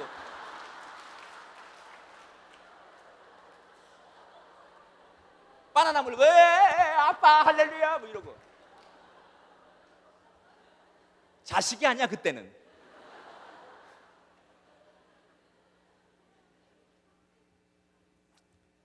근데 그 사람이 들어오는 이게 문이 열리는 거예요. 얼마나 반갑든지요. 근데 이게요, 이 사람이 딱 보더니 금방 표정이 굳어지는 거예요. 그러더니 고개가 이렇게 쓱 빠져나가는 거예요. 이게요, 제가 설명을 하니까 길지요. 연속 동작으로 하면 문 열고 에이 2초밖에 안 걸려. 2초밖에. 근데요, 제가 여기서 강대상 이렇게 딱 하는데 삐끼 문이 열리길래 이러고 있는데 2초 만에 와, 이게 우리 교회 개척하고 처음 예배당 문이 열려서 사람이 지금 들어오려고 하는데 이 사람이 딱 보니까 실망하고 빠져나가는 거예요. 목이. 내가 여기서 뛰어나가야 되는데 뛰어나가면 벌써 나가야 버리잖아요. 예배 도중에 안내도 없으니까 어떻게 해요? 너무 급한 거야. 이 사람을 잡고 있는 싶은데, 들어오라고 하고 싶은데 뛰어나갈 수는 없고 뭐 어떻게 할 수 없으니까 그때 내가 웅변한 걸 처음 써먹었어요. 그때 내가 서가지고 여기서 주께서 오라 하신다 그랬어요. 제가 그랬더니요, 목이 빠져나가다가 충격을 받아서 이 사람 그리고 안 들어와요 이러고. 그래서 이러고 쳐다. 그래서 내가 속히 오라 하신다 그랬죠. 그랬더니 이 사람이요, 아씨 들어오는 거야. 들어오는데 혼자 들어오는 게 아니라 부인이 따라 들어와요. 부인이. 근데요, 이 웃긴 사람들이에요. 아무리 조그만 지하교회라도 다 로얄성이 다 좋은 데 많잖아요. 근데 하필이면 기둥 뒤에 앉아가지고 눈을 마주쳐야지요. 그래서 내가 할렐루야 그러면 계속 기둥 뒤에 숨는 거예요. 부담스럽다 이거죠. 눈 안 마주치겠다 이거죠. 그래 너는 그래라. 그리고서 그냥 설교를 했어요. 제가 시간이 없으니까 이제 설교를 막 한 거예요. 근데 힘이 나더라고요. 진짜로 사람 하나 있어도요. 야, 저희 아내가 그래요. 저희 아이들 이제 군대 가 있고 둘째 아들 미국 가서 공부하고 그러니까 우리 딸이 없을 땐 너무 무서워했어요. 집에 혼자 있는 게. 그래서 꼭 제가 어디 뭐 가면 데리고 다녀요. 같이 집회도 가면 가. 그래서 사람들이 욕해. 아유, 저 부부들이 너무 좋아, 너무 좋아. 아유, 막 그러면서 저를 욕했거든요. 근데 아내가 집에 혼자 있는 게 너무 무섭다는 거예요. 그런데 그 막내딸이 생기고 나서는 하나도 안 무섭대요. 걔가 있어도 든든하대요. 애가 엄마를 무서워하는 것 같아. 근데 사람이라는 게요, 누군가 이게 한 사람이 있으니까 그렇게 힘이 나대요. 야, 다르대요. 아내가 있을 때하고는 뭐 이거 얘하고는 비교가 안 돼. 그 딱 두 사람이 앉아 있는데 너무너무 힘이 나는 거니까 막 그냥 에너지가 막 생기고 막 이러면서 막 열심히 설교를 했어요. 아니나 달라요. 설교 딱 끝나도 이 사람들이 눈이 빨개져 가지고요, 은혜를 받았나 봐요. 내 생각이야. 하품했는지도 모르지 뭐. 근데 하여튼 눈이 빨개 가지고 제가 이제 예배 끝나고 가서 이제 악수를 하니까 뭐 주저주저해. 그래서 저희 교회 개척교회인데 어떠세요 했더니 은혜가 된대. 그러면 우리 교회 계속 나오실래 했더니 자기 이사 왔는데 지금 어디 교회를 다닐까 지금 다니고 있는데 이 교회 괜찮대. 그래서 그럼 저하고 같이 신앙생활 합시다 해서 드디어 등록을 했어요. 첫 교회네요, 첫 교회. 여러분, 주의 종한테 한 영혼은요 무엇과도 바꿀 수 없는 거예요. 나는 그때요 그 교인 그 등록 카드를 그날 가슴에 이렇게 품고 잤어요. 품고 내 심장에 이렇게 대고서 드디어 내 목회 첫 교인이 생겨. 첫 교인. 할렐루야, 할렐루야. 그리고선 그 다음날 새벽 기도를 나갔는데요, 새벽 기도에 아무도 없잖아요. 그때가 이제 1월달이에요. 1월달 한겨울이에요. 근데 6시가 딱 됐는데 마음에 그 교인네 집에 가서 빨리 신방을 드려주고 싶은 거예요, 제가. 근데 이 사람이 나를 언제 부를지를 몰라요. 그래서 사람이 부르기 전에 먼저 가는 것도 좋다. 그래서 내가 먼저 갔어요. 6시에 그냥 성경책 들고 가가지고 막 문을 두들겼더니 자다 말고 불난 줄 알고 잠옷바람으로 막 머리가 산발이 돼가지고 남자가 나온 거예요.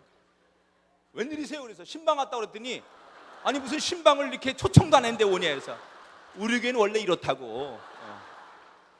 그리고 들어가서 이불 한쪽으로 치우고서 그 부부하고 그 애가 뭐 거기도 조그만 애가 있는데 초등학교 유치원 다니는 애가 하나 있었는데 걔 그냥 옆에 자라 그러고 두 부부만을 놓고서 잠옷바람으로 그냥 예배를 드립니다.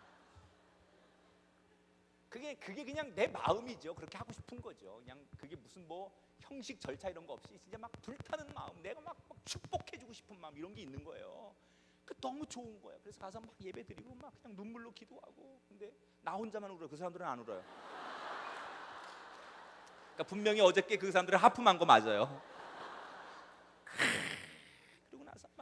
그리고 나서 예배를 다 끝나고서요 중요한 예식을 하나 했어요. 제가 딱 이제 예배 다 끝나고 가기 전에 그 집사님이 잠깐 일어서라고 그 남자분을 딱 이렇게 세웠어요. 그리고 제가 뭐 종이에 이렇게 하나 써갔어요. 읽어줬어요. 임명장.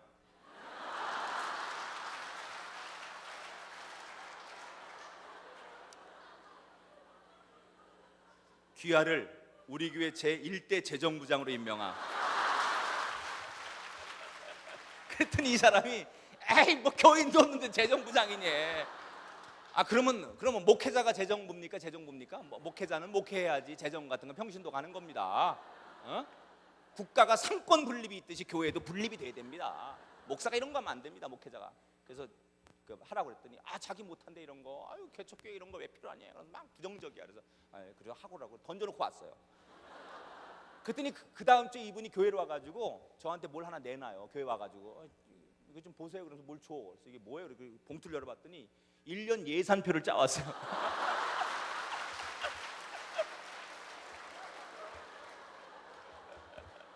사람이 다 하는 거예요. 그렇게 하면. 그리고 1년 동안 그 사람이 재정부장 얼마나 잘했는지 몰라요. 두 번째 교인이 또 얼마 뒤에 등록했어요. 또 임명장을 줬죠. 교회학교 교장으로 임명함. 그랬더니 뭐 교사도 없는데 교회학교 교장이니. 그래서 분교라고 생각하라고. 분교라고.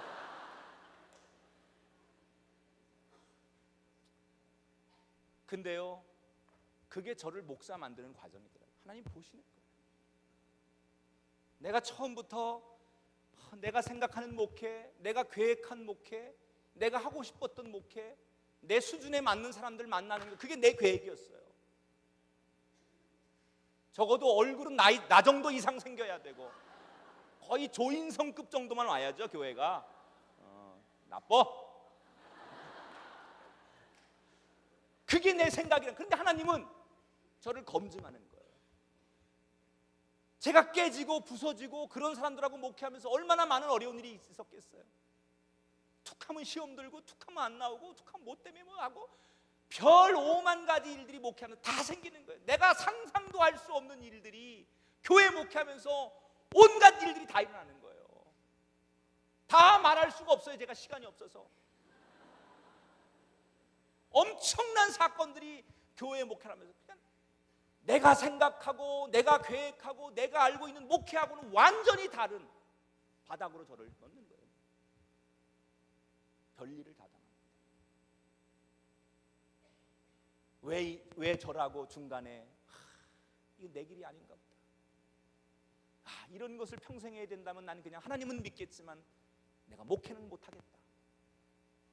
나름대로 왜 저라고 인간적인 그런 회한과 어려움이 없었겠습니까? 왜 저라고 포기하고 싶지 않겠습니까? 그냥 어디 부목사로 가든지 시골교회를 가든지 그냥 어디 유학을 가서 공부를 할까? 왜 그런 생각 저라고 없었겠습니까? 그런데 하나님이 그럴 때마다 견디게 하시고 견디게 하시고 견디게 하시고 견디게 하시고 아멘 할 때까지 견디게 하시고 그렇게 하시는 거예요. 그런데 제가 이제 19년 됐는데 목회를 한 지 아직도 전 부족합니다. 그러나 조금 그때에 비하면 조금 된 것 같아요. 아주 조금. 아직도 멀었어요. 하나님이 아직도 저를 검증하시고 계시다고 생각해요. 그러나 검증도 1단계가 있고 2단계가 있고 이렇게 단계가 있는데, 그래도 기본 단계는 지나니까 하나님께서 너 요 정도는 되겠구나라고 하나님이 바뀌어주시는 것 같아요. 저만 그렇겠습니까? 여러분도 그렇죠. 사랑하는 여러분, 왜 고난이 있냐고 묻지 마세요. 왜 절망이 있냐고 묻지 마세요. 당신을 사랑하신 하나님께서 당신의 삶에 엄청난 계획을 가지시고, 아브라함처럼 하나님은 너무나 큰 뜻과 계획이 여러분에게 있으시기 때문에 오늘 여러분 반드시 여러분이 오늘 이 예배가 영적 번제가 되시고, 이곳에서 신앙생활하는 동안 여러분이 영적 번제 잘 들이셔서 하나님의 검증을 통과하시고 축복받고 쓰임받길 주 이름으로 축원합니다. 주님 뜻대로 살기로 했네. 주님 뜻대로 살기로 했네. 주님 뜻대로 살기로 했네. 뒤돌아서지 않겠네. 이 세상 사람 날 몰라줘도, 이 세상 사람 날 몰라줘도, 이 세상 사람 날 몰라줘도 뒤돌아서지. 세상 등지고 세상 등지고 십자가 보내. 세상 등지고 십자가 보내. 세상 등지고 십자가 보내. 뒤돌아서지 않겠네. 자, 제가 한 가지만 결론을 더 내고 말씀을 정리하고 기도할 건데 잘 들으세요. 하나님 이제 아브라함을 시험하고 검증하신 거예요. 그렇죠? 이게 이제 여러분의 삶이죠? 믿으십니까? 여러분 이제 검증당하고 계신 거예요. 그런데 아직까지 하나님이 자기에게 어떤 걸 원하는지 모르고 있는 아브라함은 하여튼간 지금 계속 가는 거예요. 자기는 새까맣게 타 죽고 속은 다 완전히 타 죽고 자기가 완전히 이제 죄가 되는 거죠. 자기 마음은 완전히 이미 죽은 거예요. 그리고 모리아산을 올라가는데 아브라함이 뭘 생각하는지 다른 건 몰라요, 성경에. 그러나 한 가지는 분명해요. 뭘 하려고 했느냐, 아브라함이. 이삭을 죽이는 신용만 하려고 한 게 아니라 진짜 죽이려고 한 것만큼은 분명해요. 그러면 저는 이 성경을 읽으면서 아브라함이 진짜 이삭을 죽이려고 했다면 의문이 생기는 거예요. 성경을 읽으면서 이런 의문이 생기더라고요. 자, 이삭이 죽으면 누가 하나님이 약속한 약속의 축복의 아들이 될 건가? 이삭이 없으면 누구한테 하나님이 축복을 주실 건가? 하나님이 또 다른 아들을 그럼 아브라함에게 앞으로 주실 건가? 또 이런 생각도 들더라고요. 아브라함이 지금 자기 아들을 직접 살해한 흉악범이 되는데, 우리가 윤리적으로나 세상적으로 역사적으로 자기 아들을 죽인 잔혹한 흉악범이 되는데, 그런 흉악범이 온 세상 민족을 위한 복의 통로가 될 수 있는 도덕적 자격이 과연 있는가? 여러분, 만약에 아브라함이 진짜 번제로 그 아들을 흉악하게 죽였는데 그 성경이 오늘 우리한테 나와요. 그리고 아브라함은 자기는 축복을 받고 잘 됐대. 그럼 우리가 마음속으로 야, 도덕적으로 찝찝한데 이럴 거 아니에요, 우리가. 어? 자, 아브라함은 그러면 아무 생각도 없이 지금 아들을 무조건 그냥 죽이라니까 할 수 없이 죽이려고 했을까? 아니에요. 아브라함은 이미 마음속에 다른 계산을 하나 하고 있었어요.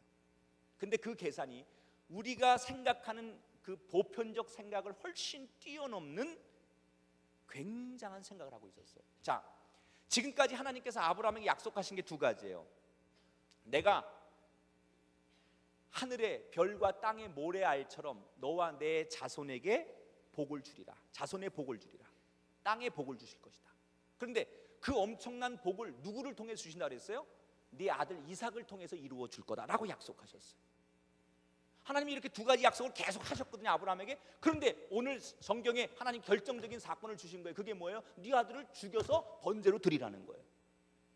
앞에 두 가지 축복을 계속 주겠다고 약속을 하셨는데 오늘은 지금 네 아들을 번제로 드리라는 거예요. 그러면 하나님이 이렇게 지금 두 축복을 말하고 한 가지 사건을 오늘 던져주면서 이 세 가지가 동시에 다 이루어지려면,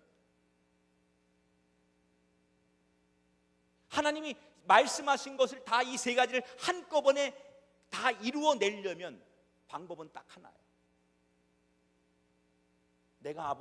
내가 아브라함이 아들 이삭을 정말로 죽였을 때 이 세 가지의 성취가 다 이루어지려면 내가 죽이면 순종할 때 하나님께서 이 아들을 다시 살릴 것이다. 그것만이 아브라함의 머릿속엔 가능하다고 믿었던 거예요. 히브리서 기자가 설명하죠. 히브리서 11장 17절부터 19절까지 같이 읽습니다. 시작. 아브라함은 시험을 받을 때 믿음으로 이삭을 드렸으니 그는 약속들을 받은 자로 돼 그 외아들을 드렸느니라. 그에게 이미 말씀하시기를 내 자손이라 칭할 자는 이삭으로 말미암으리라 하셨으니 그가 하나님이 능히 이삭을 죽은 자 가운데서 다시 살리실 줄로 생각한지라. 자, 아브라함은 우리가 상상하기 힘든 상황을 이미 머릿속에 그리고 있었어요. 지금 아브라함이 엄청난 이 사건을 통해서 그는 상상력을 통한 믿음이 성장하고 있었어요. 아브라함이 죽으니까 아브라함은 평상시에 생각지도 못했던 그 마음속에 믿음이 조금씩 자라고 있었어요. 자, 여기서 왜 하나님은 아브라함을 그렇게 새까맣게 속이 타도록 죽게 만들었는지를 우리가 아는 거예요. 하나님의 목적은 아브라함의 자존심을 짓뭉개고 아브라함의 꿈을 짓뭉개는 게 목적이 아니었습니다. 하나님은 아브라함이 모든 것을 포기하고 절망 가운데 죽어가는 것을 원하셨던 것이 아닙니다. 하나님이 원하신 것 딱 하나예요. 아브라함, 네가 가지고 있는 네 자신의 틀을 깨고 하나님의 가능성으로 뛰어들어라. 네가 그동안 알고 있는 기존관념, 고정관념, 그걸 붙들고 있는 이상 하나님께서 앞으로 펼쳐주실 놀라운 세계를 네가 바라볼 수 없으니 지금까지는 네 틀 안에 갇혀 있었고 네 가능성 안에 네 경험과 네가 알고 있는 인생 속에 살았다면 이제 하나님의 관점에서 전혀 생각지도 못한 새로운 관점에서 네 인생이 살아가야 된다. 창세기 17장에 나오는 아브라함의 이름의 뜻이 뭐예요? 열국의 아버지, 많은 무리의 아버지라는 거예요. 하나님의 계획은 아브라함을 모든 그리스도인들, 이 땅의 모든 하나님을 아버지라고 부르는 사람들의 믿음의 아버지가 되게 하는 게 하나님의 목적이었는데 지금까지 아브라함은 어떻게 살고 있었어요? 늦둥이 이삭을 보는 재미로 사는 한 아버지였어요. 하나님의 계획은 열방의 아버지가 되는 게 하나님의 계획이었는데 여전히 아브라함은 그 이삭을 바라보면서 그 이삭 재롱 부리는 거에 만족하며 살고 있었어요. 결국 아브라함의 삶에서 그 아들 이삭이 죽지 않으면 아브라함은 그저 누뚱이 이삭의 아버지로 생을 마감할 수밖에 없었다는 거예요. 이삭을 번제로 바칠 뻔한 사건을 통해서 따라합시다. 아브라함의 가능성은 죽고 하나님의 가능성은 부활합니다. 할렐루야. 저는 오늘 밤 제가 여러분들 앞에 와서 여러 말씀을 드렸지만 한 가지를 분명히 했으면 좋겠어요. 내가 죽는 시간이에요. 오늘 밤 여러분, 내 가능성, 내 계획, 이것을 십자가에 못 박고 나를 철저히 죽일 때, 여러분 지금까지 여러분 틀 안에 갇혀있던 여러분이 깨어나서 감히 상상도 할 수 없는, 감히 꿈도 꿔보지 못한 새로운 인생이 여러분 삶과 가정과 자손에게 펼쳐질 줄 믿습니다. 여러분을 여러분 틀 안에 갇히고 있는 이상, 내가 알고 있는 상식은 무슨 신앙생활을 무슨 여기 상식이 통하는 게, 이거는 그런 뜻이 아니죠. 여기서 말하는 상식은 우리가 그냥 살아가면서 지켜야 될 가장 기본적인 법을 얘기하는 거고, 믿음의 상식은 그게 아니에요. 내가 배운 것, 내가 알고 있는 것, 내가 경험한 것, 그게 전부라면 믿음이 필요 없죠. 하나님은 우리의 지식과 우리의 경험과 온 인류가 가지고 있는 어떤 모든 위대한 것을 뛰어넘는 위대하신 하나님이세요. 그 하나님의 위대함 속에 여러분이 사용되기를 원하신다면 여러분 죽어야 된다는 거예요. 아브라함이 죽지 않으면 절대로 이런 엄청난 사건이 일어나지 않기 때문에 오늘 우리가 이 자리에서 오늘 철저히 죽고 낮아질 때 우리에게도 이런 가능성이 열리게 될 줄 믿습니다. 말씀을 마칩니다. 사랑하는 여러분, 하나님이 지금 여러분을 검증하고 계십니다. 아니, 하나님 여러분을 지금 눈여겨보시다가 여러분의 삶의 어느 순간에, 결정적인 순간에 내가 지금부터 너를 써야 되겠다, 내가 너를 들었어야 되겠다, 내가 너의 가정을 일으켜야 되겠다, 내가 너를 통하여 위대한 일을 해야 되겠다 라고 생각하시는 순간 하나님이 어떤 모습을 통해 여러분을 검증하실 거예요. 그 시험은 검증이에요. 그리고 그 검증에서 당당하게 통과되어서 중요한 자리에서 중요한 임무를 맡을 사람이라면 여러분이 죽으셔야 돼요. 내 가능성, 내 경험 철저히 죽이고 새로 부활하는 거룩한 빛 광성교회 귀하신 성도들 되기를 주 이름으로 축원합니다. 말씀의 은혜가 여러분에게 임할지어다. 할렐루야. 아멘. 제가 찬양 한 곡 부르겠습니다. 왜 나만 받는 고난이냐고 C 코드로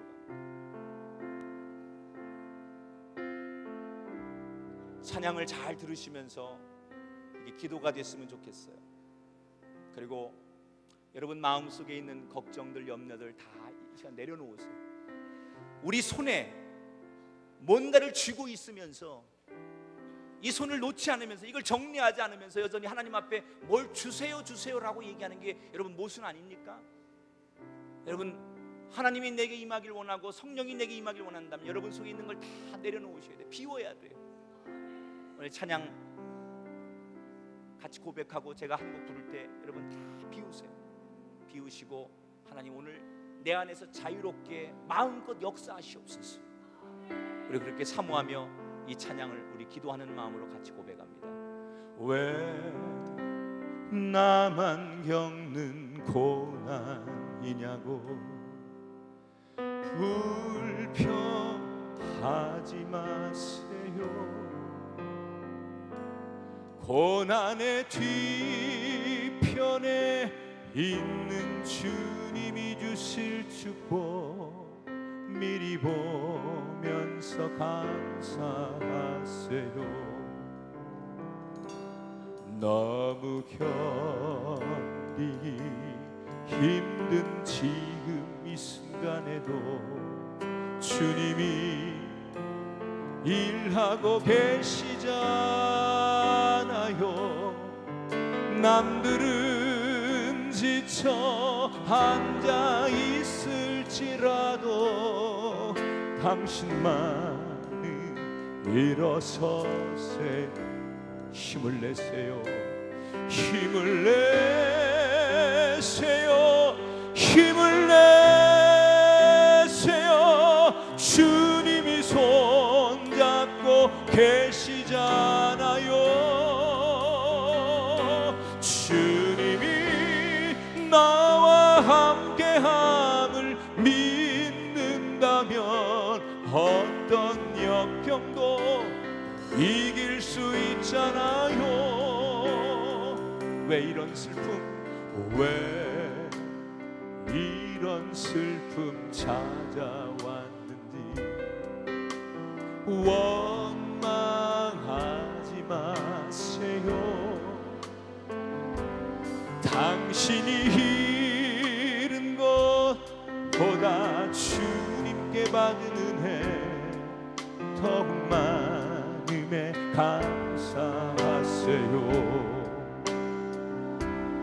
너무 견디기 힘든 지금 이 순간에도 주님이 일하고 계시잖아요 남들은 지쳐 앉아 있을지라도 당신만은 일어서 우리 두 손 높여 들고 하나님을 향하여 고백하십시오 힘을 내세요 힘을 내세요 주님이 손잡고 계시잖아요 주님이 나와 함께함을 믿는다면 어떤 고난도 견딜 수 한 번 더 고백하십시오 힘을 내세요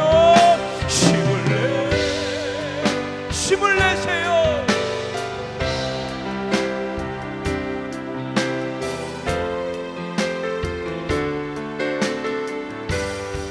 주님이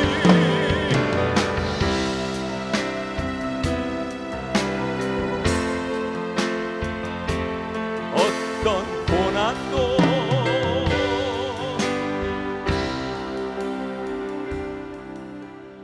어떤 절망도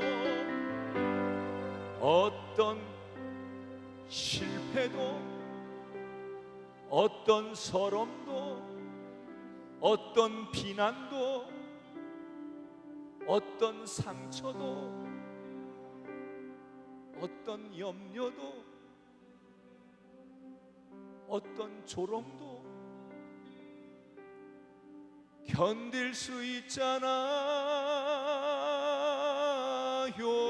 있잖아요 두 손 높이 드신 채로 하나님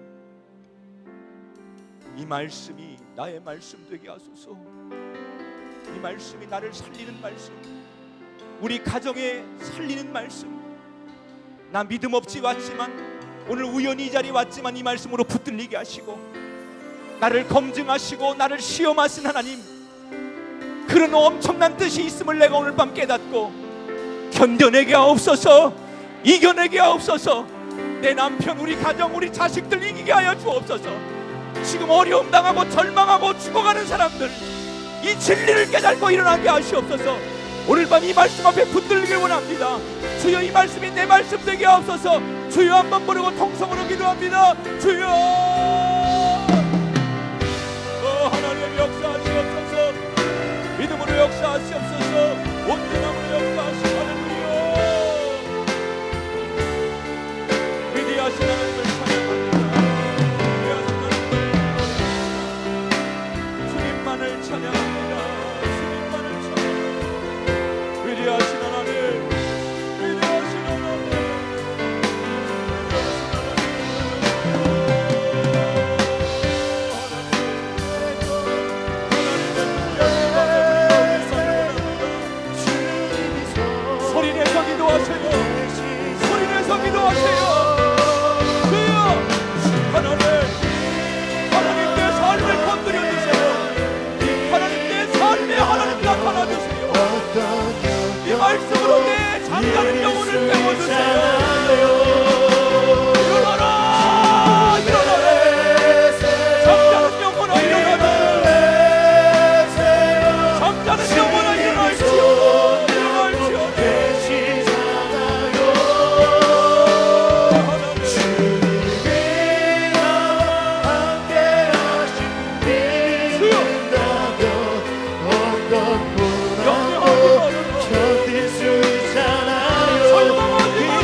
다시 한번 기도할 때 여러분, 분명히 우리 가정 안에, 우리 가족들 가운데, 또 내가 정말 만나는 우리 교우들 가운데 절망하고 죽어가는 사람들, 그들을 살릴 수 있는 말씀이 이 말씀인 줄 믿습니다. 이 말씀이 여러분에게 머물고 그들에게 흘러가기를 바랍니다. 우리가 이 밤에 해야 될 기도가 있습니다. 그들의 이름을 부르시고, 하나님, 그게 내 자식일 수 있습니다. 그게 내 부모일 수 있습니다. 그게 내 남편일 수 있습니다. 우울증에 빠져있는 내 아내일 수 있습니다. 하나님, 이 말씀으로 부활되게 하옵소서. 이 말씀으로 인간된 나는 죽어지게 하시고 하나님의 부활의 가능성이 새롭게 살아나게 하시옵소서. 우리 이 시간 이 말씀을 듣고 회복되어야 할 사람들을 기억하며 그들의 이름을 불러가며 다시 한번 중보하며 통성으로 기도합니다. 주여, 한번 부르 기도합니다. 주여.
이 시간,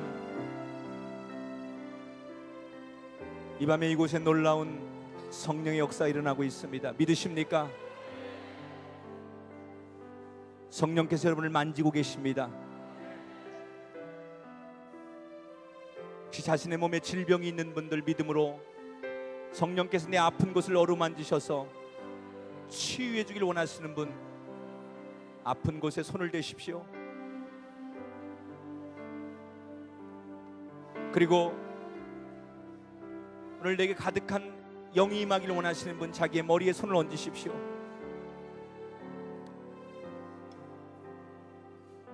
조용히 호흡하며 하나님의 성령을 느껴보십시오. 성령님,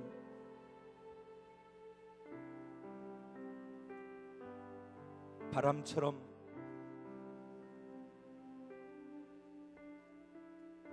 우리에게 시원하게 다가오시는 성령님, 저들의 육신의 아픈 곳에 바람처럼 다가가셔서 아픈 관절과 두통과 저들의 마디마디와 혈관과 모든 장기들의 하나님의 성령의 바람이 불게 하셔서 막힌 것이 뚫릴지어다. 그 바람이 닿는 곳에 끔찍한 질병의 고통은 떠나갈지어다. 저들의 가슴 속에 술로도 해결되지 않고 세상 욕망으로도 해결되지 않는 그 영혼의 갈증이 시원한 바람으로 해결될 지어다. 저들의 머리에 성령의 바람이 불게 하셔서 저 머리에 성령이 운행하시고 안수하시는 역사가 있을지어다. 기도하며 하나님을 뵙게 하시고, 기도하며 주의 음성을 듣게 하시고, 기도하다가 성령이 주는 은사를 경험하는 이 밤 되게 하여 주옵소서. 방언이 터질지어다. 가지가지 은사가 나타날지어다. 말씀의 권능이 임할지어다. 존귀하신 예수님 이름으로 기도합니다. 다시 눈을 감으세요. 성령님은 여러분을 만지고 계십니다. 여러분, 내가 만난 성령님을 고백할 수 있을 때 신앙은 힘을 얻습니다. 여러분, 이 밤에 우리의 힘으로, 우리의 지식으로 하나님을 만나지 않길 바랍니다. 성령 하나님께서 여러분을 만나 주실 줄 믿습니다. 인격적으로 그분을 사모하세요. 성령님 내게 오시옵소서. 성령님 내게 오시옵소서. 성령이여 내게 오셔서 내 입을 열어주시고 내 눈을 뜨게 해주시고 나로 하여금 그 성령과 교제하는 밤이 되게 하옵소서. 성령이 내 가슴을 뜨겁게 하시고 나를 일으켜주시고 모든 죄악을 태워주시고 성령 가득하게 역사하고 운행하는 밤이 되길 원합니다. 이 밤에 우리 한 가지를 위해 기도하십시다. 성령님 내게 오시옵소서. 오늘 밤 내게 오셔서 가득 부으시고 채우시옵소서. 그 위대하신 성령님을 경험하기를 사모하며, 사모하는 자에게 강한 성령께서 역사하신다고 하셨는데, 오늘 밤 그 성령이 내게 임하여 가지가지의 은사가 나를 통하여 나타날 줄 믿습니다. 확신하는 밤이 되길 원하여 우리 다시 한번 두 손 높이 들고 눈을 감으신 채로 하늘을 바라보십시오. 눈을 감은 채로 여러분 머리를 들어 하늘을 향하여, 그리고 손을 그 하늘을 향하여 높이 드십시오. 여러분 손바닥부터, 여러분의 손가락부터 그 성령의 놀라운 역사가 여러분을 만지는 시간 되길 원합니다. 성령께서 여러분을 터치하실 줄 믿습니다. 오시옵소서. 성령이 오시옵소서. 우리 다시 한번 우리에게 오실 그 성령님을 사모하며, 내게 오셔서 나를 자유롭게 새롭게 창조하실 성령님을 기대하며, 우리 크게 주여 3번 부른 다음에 성령이여 내게 오시옵소서, 성령이여 내게 오시옵소서. 우리 부르짖어 기도합니다. 주여.